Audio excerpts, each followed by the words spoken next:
Página 1. Maestro Julio Alfredo Aguilar Landa. Curso de Entorno Económico y Financiero.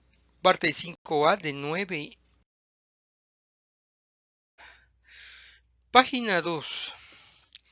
Y tenemos aquí el tema del yunque, que comenta, según este apunte, que era un grupo encubierto en el gobierno en aquel tiempo del Fox en México,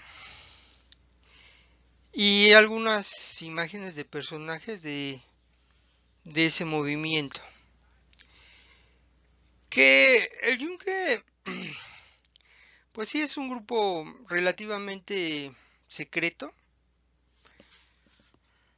que posiblemente se generó a partir del movimiento cristero que hubo en México, en el que el gobierno de Elías Calles y Obregón y algunos otros gobiernos persiguieron violenta y abusivamente a la Iglesia Católica y a los feligreses en muchas partes. Y viendo toda esa represión, quizás de ahí surgió este movimiento a fin de tener una representación política que equilibrara pues las fuerzas ideológicas en México. Sin embargo, pues ciertamente la postura atea es un error. Una filosofía llamada positivismo, en la cual se apoyó mucho el gobierno de Porfirio Díaz y subsecuentes gobiernos, pues también son filosofías erradas, torcidas. Ciertamente tienen una lógica muy bien estructurada y suena algo muy aceptable, pero analizando muy a fondo se da uno cuenta que son errores, porque pues igualmente analizando a fondo se da uno cuenta de que existe un más allá, de que las cosas sobrenaturales existen. De acuerdo a muchos testimonios y sucesos registrados a través de la historia en muchos lugares, que ciertamente una sociedad de tendencia, pues digamos, atea o laica, pues tiende a ocultar, ¿no? Para desvirtuar eso y solo aceptar una especie de pensamiento supuestamente científico, en el que se propicia que proliferen las ideas tipo ateo, que son un error. Pero en fin, es un comentario de aparte, ¿verdad? Y bueno, sigamos con el apunte. Página 3. Manuel J. Cloutier / José María Basagoiti / Carlos Abredov Dáguila. La ocupación de puestos políticos por miembros de la ultraderecha se viene dando de manera silenciosa y amplia en las filas del PAN y del gobierno foxista. La ultraderecha 4. Por Mauricio Laguna Berber. Página 4. Las organizaciones identificadas con una ideología conservadora ligadas con la Iglesia Católica y a la extrema derecha, son de carácter tan secreto que, obviamente no se manejan mediante actos públicos, no convocan a sus militantes abiertamente y tampoco publican libros, desplegados o folletos donde explican su pensamiento. Todo esto se mantiene en un absoluto secreto e incluso el mismo nombre de El Yunque es un membrete que solamente se sabía por filtraciones de gente que tuvo contacto con este grupo y por personas que al desertar revelaron información de este grupo que tiene bastante presencia política en el actual gobierno de Vicente Fox.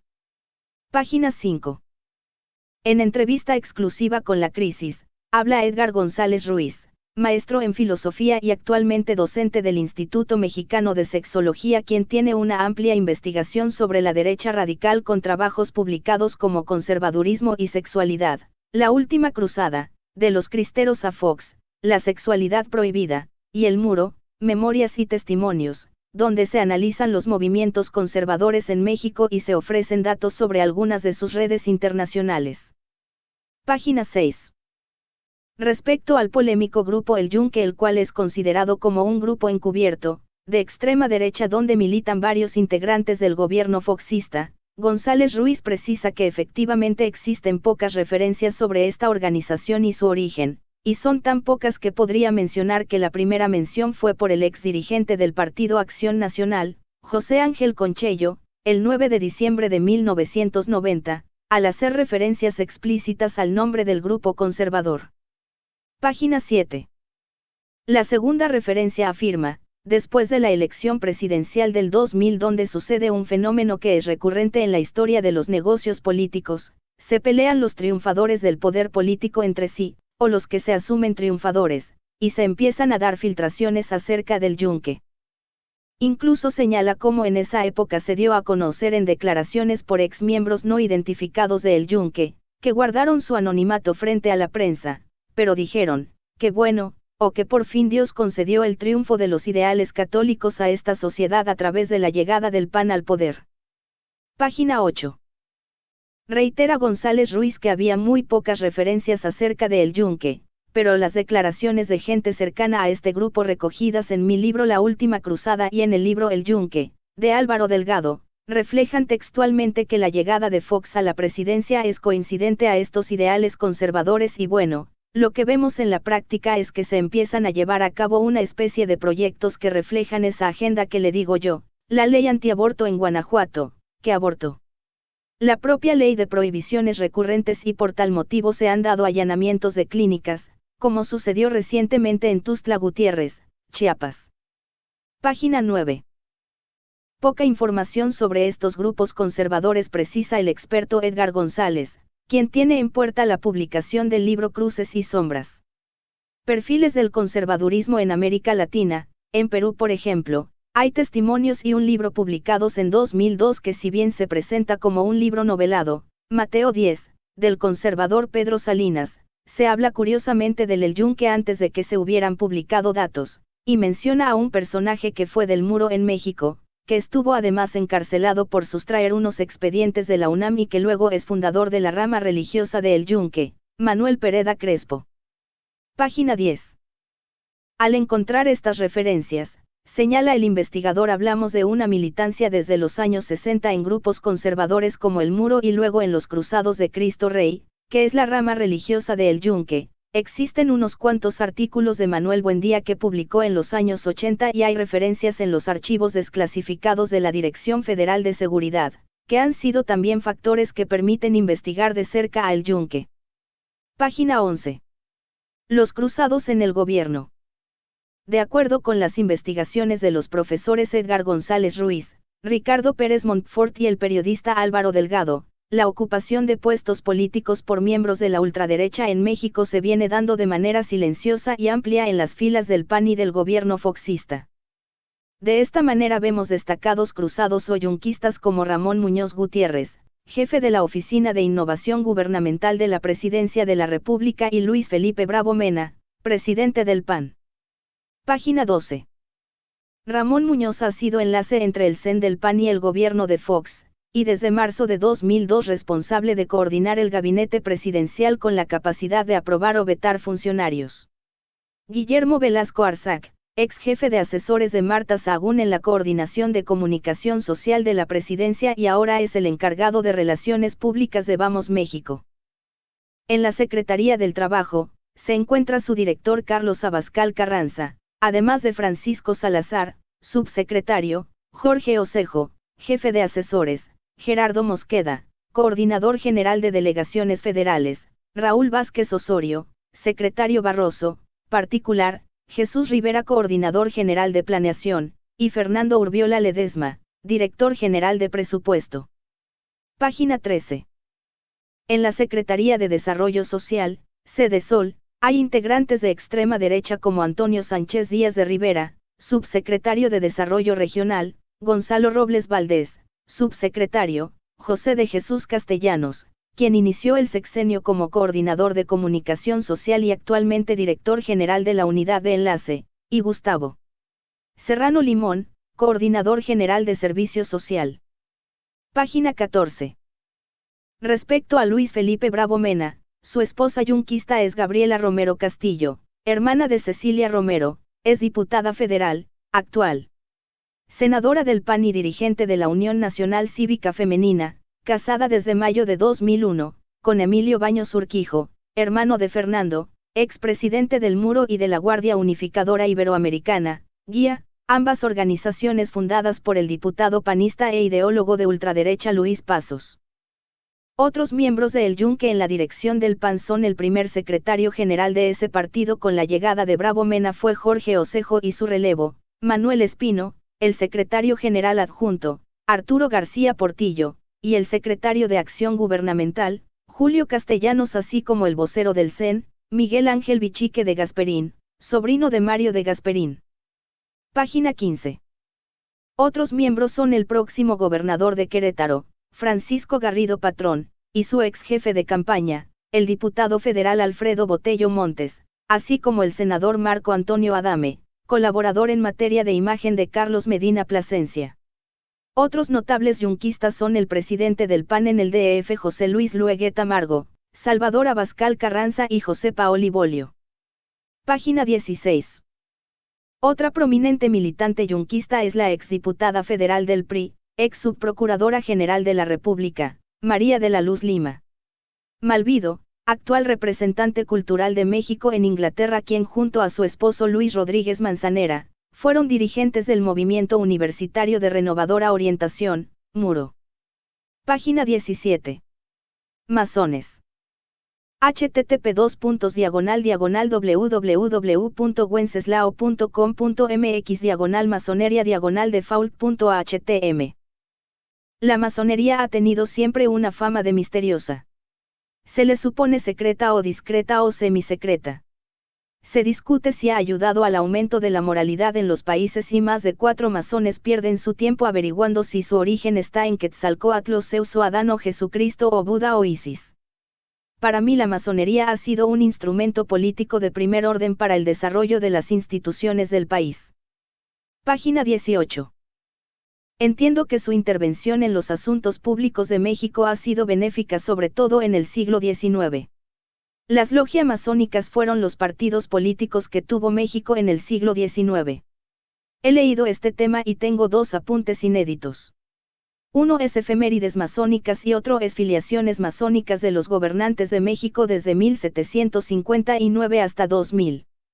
Fueron masones los virreyes, fue masón Iturbide, es masón Carlos Salinas de Gortari, Ernesto Zedillo Ponce de León. Página 19. http://www.wenceslao.com.mx/masoneria-sin-reserva.htm. Me refiero a la felicitación que con fecha de ayer, la Gran Logia Unida Mexicana, en voz del muy respetable Gran Maestro, hace al presidente de la República en ocasión del 75º aniversario de la promulgación de la Constitución General de la República. Los fundamentos de la citada felicitación pueden ser rebatidos con muchos y variados argumentos, pero quiero apoyarme en un hecho claro y fácilmente asimilable: la felicitación sin reservas tiene una evidente contradicción en su discurso. Página 20. Las medidas que el Ejecutivo Federal ha tomado y el Legislativo aprobado, y que la Gran Logia Unida Mexicana aplaude y apoya sin reservas son las que propician, que no evitan, que el gobernador, el adjetivo, interino, es irrelevante, panista de Guanajuato, Carlos Medina Plasencia, manifieste públicamente su adhesión a la Iglesia Católica, exhibición pública que la misma Gran Logia Unida Mexicana condena enérgicamente. No se puede aplaudir sin reservas, sin pensarlo, los cambios a la Constitución General que propician la existencia de iglesias políticas, sobre todo la católica. La X es un autoengaño, de iglesias concentradoras de riquezas y de gobernadores torpes y sin sensibilidad. No se puede aplaudir sin reservas, sin detenimiento, estos cambios constitucionales y después quejarse de las consecuencias propiciadas por estos cambios. Página 21. La actitud torpe y la falta de sensibilidad no es la del gobernador. El adjetivo, inerino, no se debe usar para atacar hechos y consecuencias que se deben enfrentar con otras armas. Medina Plasencia. Él está ocupando un espacio político vacío que la masonería está abandonando. El error está en los masones que aplaudimos sin reservas, sin sonrojo, las medidas que sí son, que son en realidad, la combinación que abrirá heridas que ya han cicatrizado. Página 22. Además, la masonería veracruzana, con esta felicitación, no se ubica, de ninguna manera, a la cabeza de los patriotas. Lo que hace es montarse alegremente en el autobús de los triunfadores, apoyando unas tesis de gobierno que nunca el liberalismo, que jamás la masonería, al menos la masonería posrevolucionaria, ha solicitado ni pretendido solicitar. Es como decir, señores del Ejecutivo y Legislativo federales, que comen que adivinan. Las iniciativas de reforma a los artículos 24 y 130 son precisamente lo que nosotros soñábamos. Página 23. Cambios, sí, pero ¿hacia dónde, y en qué medida? Vamos a discutirlo punto por punto. Vamos los masones a rescatar siquiera una ley reglamentaria del artículo 130, pero no aplaudiendo sin reservas las leyes que el Ejecutivo dicta y el Legislativo aprueba, no aplaudiendo sin reservas hechos consumados. Vamos poniéndonos, intentando ponernos, a la altura, ya no del raciocinio, siquiera de los hombros, de los liberales masones yorquinos y escoceses, de los del rito nacional mexicano del siglo XIX. Ellos nos enseñarán qué hacer ante las nuevas circunstancias de una patria mexicana que, indudablemente, requiere de cambios para avanzar y que, sin duda, tiene reservado un destino superior en cuya construcción debemos participar razonablemente todos sin imposiciones ni, cargadas. Página 24. Si no podemos, cuando menos considero razonable esperar que debemos apoyar y aplaudir con la debida reserva. http://wwenceslao.com.mx/masoneria/neomasoneria.htm. En muy pocos meses los mexicanos hemos hecho transitar a nuestro gobierno nacional desde la presidencia imperial, hacia la presidencia guadalupana, con gobernantes federales panistas a quienes les urge crear un problema más que es la chiapanización religiosa de todo nuestro país. Página 25. A esos gobernantes panistas no les pedimos que se inscriban en las alicaídas logias mesiánicas, masónicas. Lo único que les pedimos es que sean prudentes y que no chiapanicen a todo México con un conflicto religioso. Hace poco un columnista en un diario local se admiraba de la decadencia de la masonería y le echaba la culpa a los jesuitas. Repasemos algunos hechos de nuestro pasado reciente. El exgerente de la Basílica de Guadalupe, Schulenburg, manifestó en su momento, El Nacional, 1-X-92, que los trabajos para crear un partido católico en México estaban avanzados. En el estado de Veracruz, Diario Sur, 10-X-92, los promotores pronto tuvieron nombre propio, el Opus Dei pretendía participar en las elecciones bajo la bandera, estandarte, de un partido católico mexicano. Página 26. Ese fue el anuncio hecho por Humbertus Pérez Espinosa, quien dijo que trabajaban en municipios, de origen conservador, como Córdoba, Río Blanco, Nogales, Ciudad Mendoza, Iztaxoquitlán y Orizaba, para después lograr, una alianza con el partido en el poder, que pasó con la masonería cuando hubo tantos avisos del golpe demoledor que recibirían sus principios hace unos años. Cuando en el sexenio del Dr. Salinas se modificó la ley reglamentaria del artículo 130 constitucional, el forcejeo se manifestó en tres planos: 1. La jerarquía católica; 2. Los voceros del gobierno salinista; y 3. Los neomasones que aplaudían todo. Página 27. 1. Los voceros del catolicismo mexicano manifestaban que habría modificaciones constitucionales, reconocimiento jurídico y relaciones diplomáticas con el Vaticano. Genaro Alamilla Arteaga, menospreciando la preocupación de los masones, Excelsior, 5 de diciembre del 88, madrugó en la alborada salinista para decir que nada haría mella en las decisiones del nuevo mandatario y que todos los temores de los masones, liberales, similares y conexos eran fumarolas mentales, sic. Página 28. Enseguida se preguntó y se contestó acerca de la situación de la Iglesia Católica, reconocimiento jurídico. Claro, para finalizar dictando 6 lineamientos al nuevo gobierno, hago votos porque el gobierno, de Carlos Salinas, se mantenga dentro de estas 6 consideraciones. Si así se hace tendremos un magnífico gobierno y nada tendremos que envidiar de otras naciones. 2 años después Alamilla seguía presionando, proceso 687, enero de 1990, habrá sorpresas, muy pronto habrá sorpresas. Prigione iba más lejos pues esperaba para enero o febrero de ese año las modificaciones constitucionales y las relaciones diplomáticas. Página 29. 2. Los voceros del gobierno negaron insistente y rotundamente las aseveraciones de los vicarios del Vicario de Dios en la Tierra. No se sabe a ciencia cierta el papel jugado por don Fernando Gutiérrez Barrios, quien habría renunciado a principios de 1993 a causa de la situación creada. 3. La neomasonería, suscribió el 15 de enero de 1992, después de los cambios constitucionales, una declaración, llamada, del Panteón de San Fernando, en la que se daba un acuse de recibo al gobierno y se pretendía poner limitantes para rescatar la ley reglamentaria del artículo 130 con todo y reconocimiento, además de las relaciones diplomáticas. Página 30.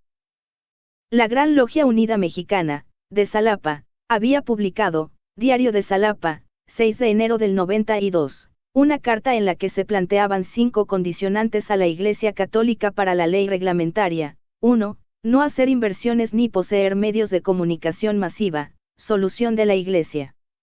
2. Revelar origen y destino de su dinero, denegada, Agencia SAN, 29 de septiembre del 92. 3. No hacer crítica ni proselitismo político, sin comentarios. 4. No usar denominaciones religiosas para partidos políticos. 5. Que la educación religiosa no sea obligatoria en las escuelas manejadas por religiosos y que todas las escuelas mexicanas acaten los programas oficiales. Página 31. La historia final ya se sabe, hubo modificaciones a la Constitución mexicana, diciembre de 1991, reconocimiento jurídico a una dirigencia católica encantada con las conferencias de prensa, julio del 92, y relaciones diplomáticas con el Vaticano, septiembre del 92. Concluido el atropello, los neomasones afirmaron más papistas que el Papa que la obra salinista era una genialidad digna de los tiempos modernos. Carlos Vázquez Rangel, dirigente masónico, había vetado, proceso, abril 1987, a Salinas de Gortari como candidato presidencial por considerarlo, junior y reaccionario, y amenazó con que si se convertía en candidato, quedaríamos en libertad, los priistas, para ubicarnos en un partido que haga prevalecer el proyecto de nación surgido a partir de la Constitución de 1917. Su candidato era Jorge de la Vega Domínguez. Página 32.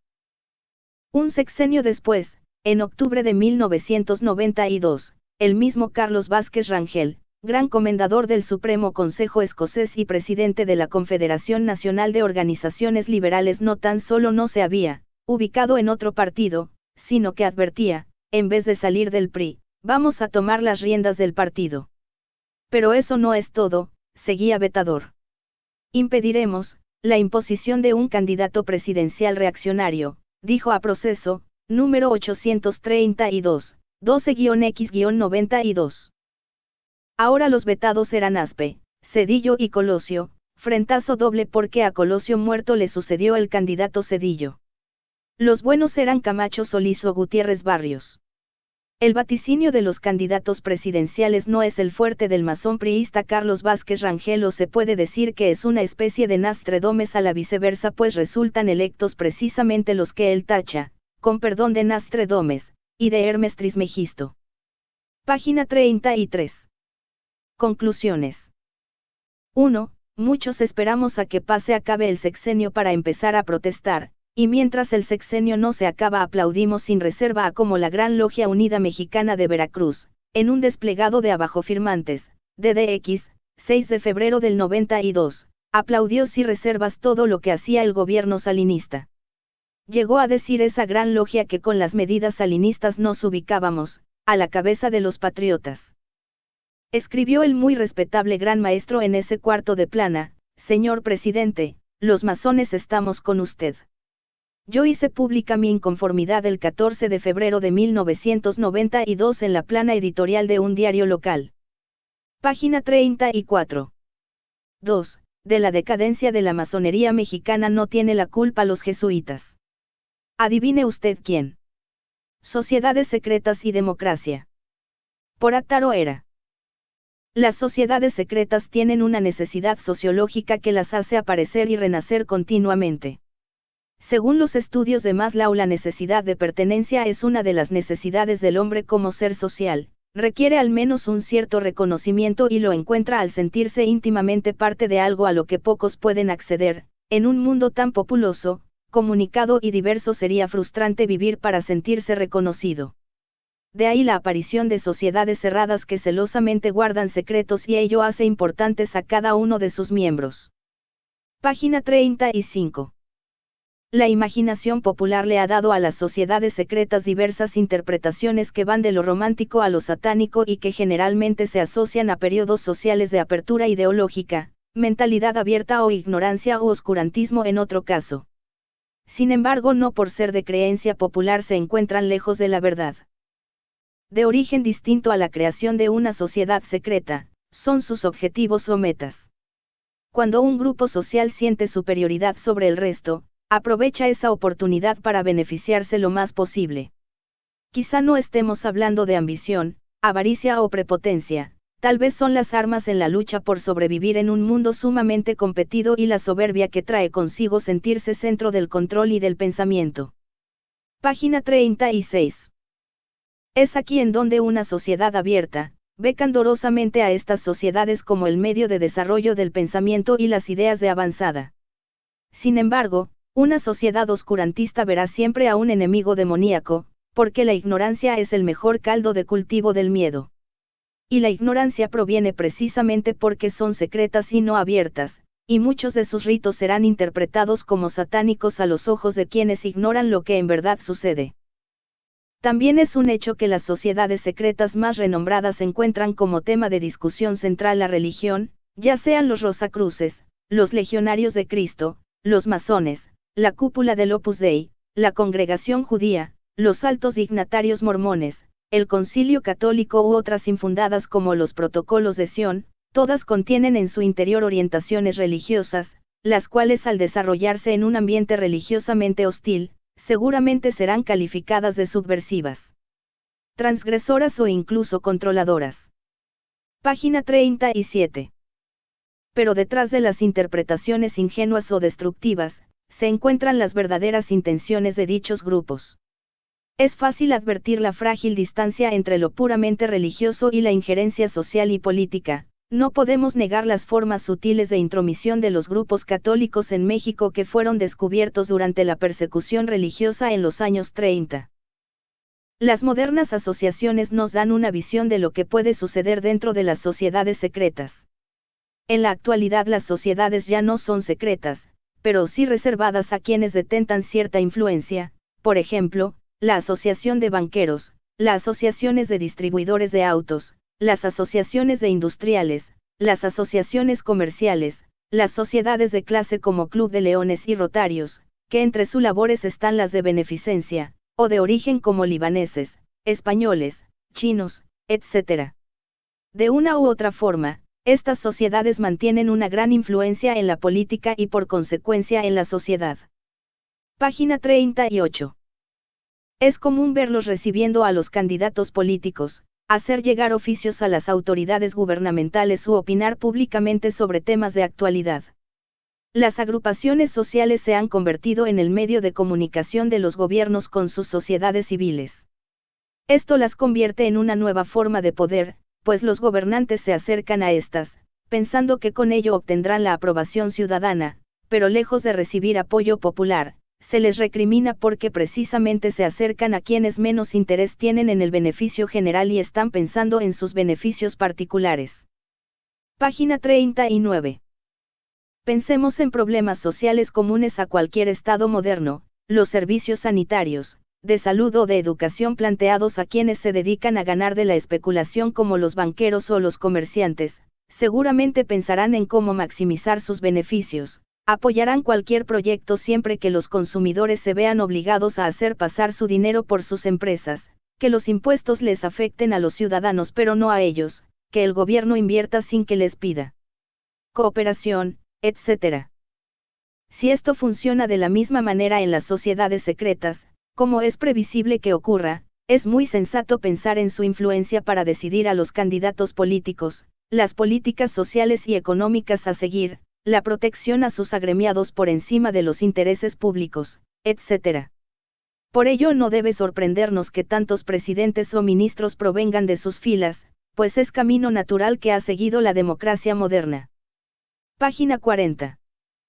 Lo que debe alentar al ciudadano común es que este poder tenga una fuerza proporcional, que nunca sea demasiado, ni mucho menos esté por encima del pueblo. Para ello debemos crear una fuerza democrática que ejerza contrapeso a los intereses mezquinamente personales. El futuro ya no está en el derecho al voto, las votaciones libres y secretas o la no reelección pues son temas que se han superado. Las manifestaciones violentas de los últimos años en varias partes del mundo reflejan esta situación.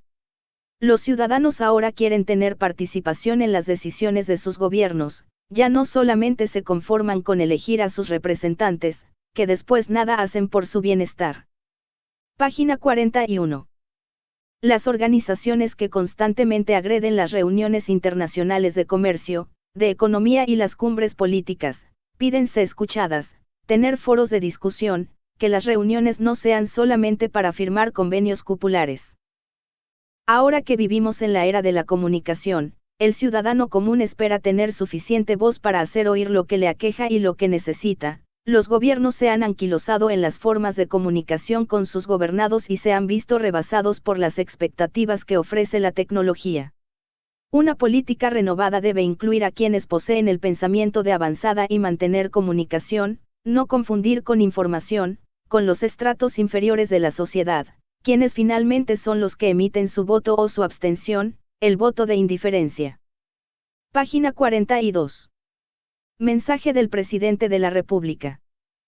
El 2 de julio de 2000, la voluntad de mexicanas y mexicanos, expresada en las urnas, determinó que el país optara por el cambio.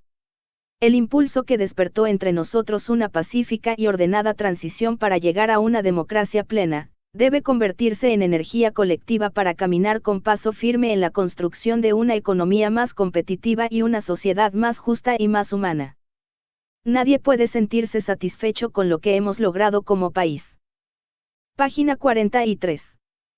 Yo no puedo, ciertamente, sentirme satisfecho, mientras no tengamos una economía sólida que nos permita crecer con baja inflación y sin comprometer el futuro de las siguientes generaciones. Nadie puede decirse satisfecho mientras existan millones de familias viviendo en la miseria. No podemos sentirnos satisfechos mientras sigamos ocupando los primeros lugares del mundo en corrupción e impunidad. Nadie puede sentirse satisfecho, porque el desafío es de todos. En estos meses he podido ver a la nación con ojos diferentes. Ahora que me he reunido con autoridades de gobiernos locales, con legisladores, con el Poder Judicial y he tenido la oportunidad de dialogar ampliamente con organizaciones de la sociedad y con representantes del sector privado.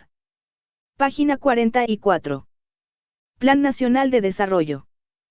Pensar en el futuro ha sido un cuestionamiento constante de las civilizaciones a través del tiempo. Quizá una de las diferencias fundamentales en el avance de los pueblos y naciones es resultado de las distintas formas de pensar acerca del futuro. Algunas sociedades han sido más capaces que otras para comprender que el futuro no es lo que irremediablemente sucederá, sino el producto de una decisión propia para imaginar y decidir con claridad cómo desean que éste sea y para establecer y realizar un plan para hacerlo realidad. Página 45. Las profundas transformaciones que se han dado en el país, en esta nueva etapa de democracia plena, así como las grandes transiciones que se viven en el mundo y en México, abren la puerta a nuevos caminos y oportunidades. El país se encuentra hoy en un momento privilegiado de la historia para decidir su futuro, para planear el México que se desea. Nuestras profundas raíces históricas y culturales nos dan un sentido de nación, al mismo tiempo, el nuevo ánimo que el proceso de consolidación de la democracia imprime es el fundamento para trabajar en la construcción de un país más justo, más humano, más participativo, con más oportunidades para todos, con más opciones, con más caminos, con mayor tolerancia, más incluyente. Página 46. Planear lo que se quiere ser demanda como primer paso, imaginar, vislumbrar, decidir un proyecto de país. Pero esta visión del futuro México no puede estar aislada ni olvidar lo que hasta ahora se ha logrado como nación. Una sociedad solo puede entenderse desde la perspectiva de su pasado, que siempre es una síntesis incompleta de sus aspiraciones. La convicción de que el cambio por el que luchó la sociedad mexicana se nutre de lo mejor de cada uno de sus habitantes, de la fidelidad a la propia historia, obliga a valorar sin mezquindades todo lo avanzado, sin dejar por ello de reconocer que es imprescindible un giro definitivo en muchos aspectos de la vida nacional, para responder al anhelado cambio de los mexicanos de hoy. Página 47. Y no podría ser de otra manera. Todo proceso de transformación implica una combinación compleja de continuidad e innovación. Requiere actuar con inteligencia y sensibilidad para saber qué debemos mantener y qué modificar. En el caudal de mutaciones siempre hay algo que preservar y también que desechar. Sería erróneo pensar que el cambio al que aspiramos los mexicanos implica ruptura, abandono y negación de lo que se ha logrado antes. Por el contrario, la oportunidad de cambio es ocasión para mejorar lo existente, el mejor camino para darle confianza y seguridad a México, la mejor manera de encarar nuestra responsabilidad histórica. Página 48. Por ello, con base en el fundamento legal a que obedece el Plan Nacional de Desarrollo, se presenta al pueblo de México el documento que describe el país que queremos construir, el futuro que buscamos hacer realidad y los esfuerzos que la Administración Pública Federal en el periodo 2001 a 2006 se compromete a realizar para alcanzarlo, para mejorar la calidad de vida de mexicanas y mexicanos. Contiene los compromisos y los lineamientos del gobierno expresados en objetivos claros y estrategias concretas para lograrlo, pero también presenta una visión estratégica para el México del nuevo milenio, con un claro sentido de perspectiva histórica. Página 49. El Plan Nacional de Desarrollo pone ante la opinión de los ciudadanos lo que este gobierno se propone hacer junto con la sociedad, para que sea visto como un compendio en el que toda mexicana y mexicano pueden consultar lo que el gobierno planea hacer por ellos y con ellos. Para que los técnicos de la planeación y de la administración pública lo vean como instrumento básico que define criterios, prioridades y fundamentos de elaboración de las políticas públicas. Al mismo tiempo, para que los orientadores y líderes de opinión encuentren en él una presentación sistemática de los compromisos de gobierno. Página 50. Este marco integral de desarrollo que se presenta a la sociedad, permite pensar de manera más estratégica en las prioridades, políticas, programas, proyectos y reformas que debemos emprender para lograr los objetivos propuestos, pero sin que se conviertan en un marco rígido y limitante. El plan establece los objetivos que permitirán realizar los cambios medulares que este gobierno impulsará, cambios que consoliden el avance democrático, que abatan la inseguridad y cancelen la impunidad, que permitan abatir la pobreza y lograr una mayor igualdad social, una reforma educativa que asegure oportunidades de educación integral y de calidad para todos los mexicanos, cambios que garanticen el crecimiento con estabilidad en la economía, que tengan como premisa fundamental ser incluyentes y justos, cambios que aseguren la transparencia y la rendición de cuentas en la tarea del gobierno y que descentralicen las facultades y los recursos de la Federación. Página 51. Las estrategias contenidas en este plan están encaminadas a facultar a los actores sociales y económicos para que participen de manera activa en las reformas que se promoverán. Considera como palancas de cambio en el país la educación, el empleo, la democratización de la economía y el federalismo y el desarrollo regional. Busca, mediante dichas estrategias, establecer alianzas y compromisos con los grupos sociales, económicos y políticos, así como con los gobiernos estatales y municipales del país para que la construcción de nuestro futuro sea una tarea compartida. Página 52. Este no es un plan detallado, sino una etapa de un proceso que permite vertebrar las iniciativas ciudadanas, alcanzar objetivos concretos y encaminar al país hacia una visión de largo plazo. Por ello, este documento marca un rumbo, unos objetivos y unas estrategias claras, pero al mismo tiempo está abierto a las adecuaciones que los nuevos acontecimientos demanden para el bienestar del país, que se plantearán en los programas sectoriales, regionales, especiales e institucionales y en los programas operativos anuales. Página 53.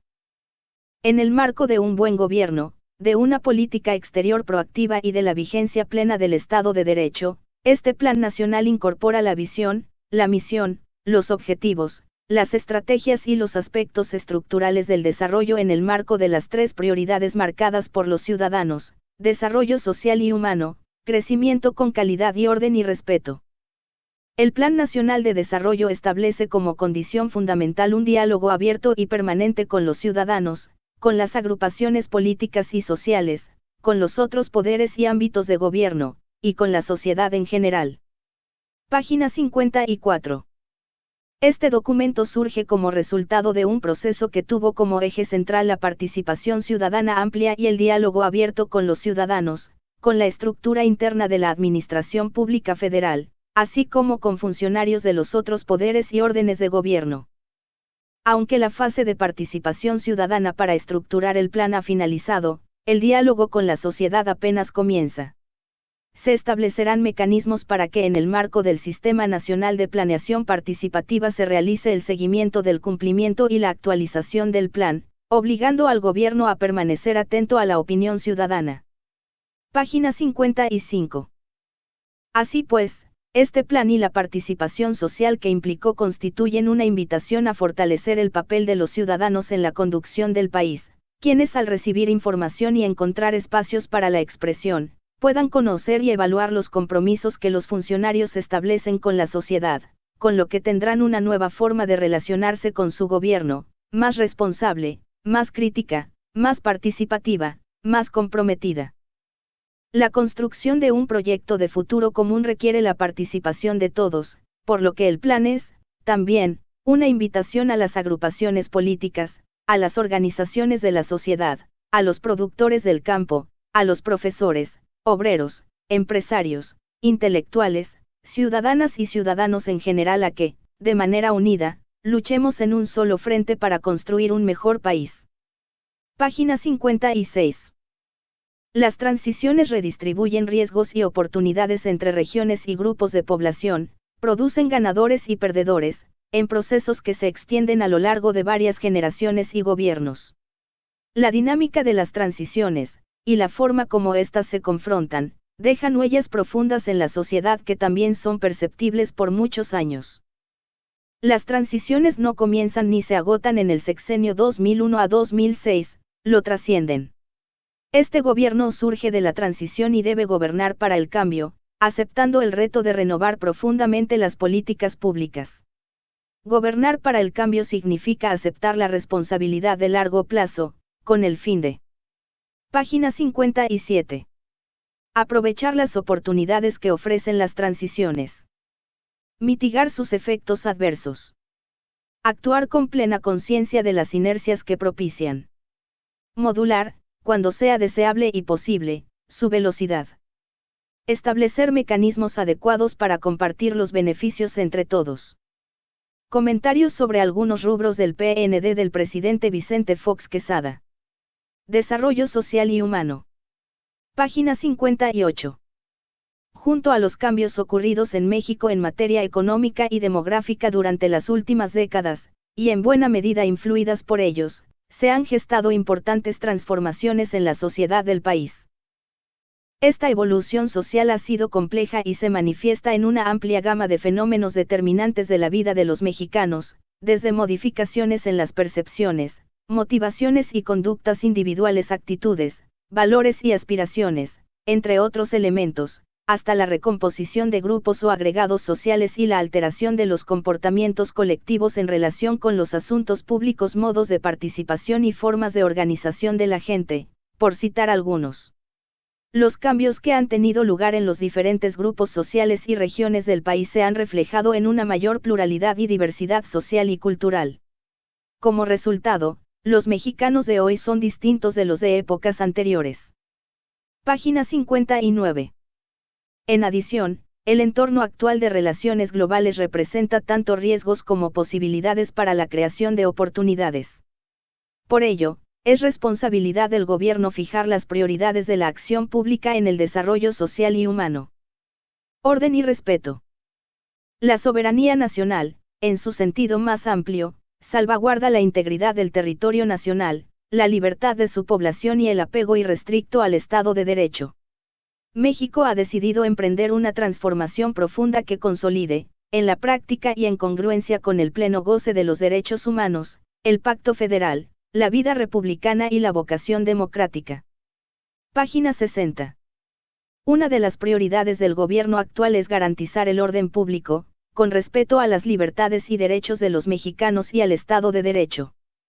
Las bases para un desarrollo económico sólido y con certeza, que permita revertir la condición de pobreza en la que viven muchos mexicanos y alcanzar mejores niveles de prosperidad y calidad de vida, se encuentran en la estabilidad política y social del país.